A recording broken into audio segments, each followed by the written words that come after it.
All you'll need for this is a washing up bowl or something similar. Before any repairs, always unplug your appliance from the mains. Turn off the valve to stop the water flow. A little tip: if the valve shut-off is running the same way as the pipe, it means the water is flowing. If it's turned and it runs sideways, it means the water has been stopped. Place a tub under the pipe to catch any water. To remove the fill hose connected to the valve at the wall, simply unscrew. Let the water drain into the washing up tub.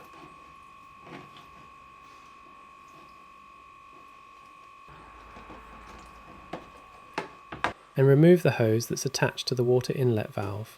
There shouldn't be much water, as everything should have drained down when we removed the connection at the bottom, but have a tub ready just in case. Unpackage your new water inlet fill hose. The straight connector is the end that connects to the washing machine valve at the wall. Make sure the rubber O-ring is inside the connector, as this forms the seal. Simply twist it on hand tight.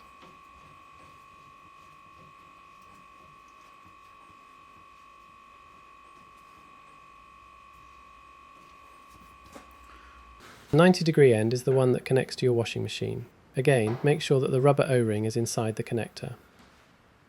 Twist it on hand tight.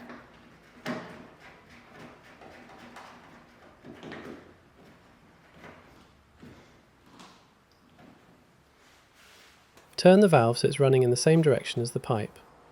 You'll then have cold water flowing to the washing machine. And that's it.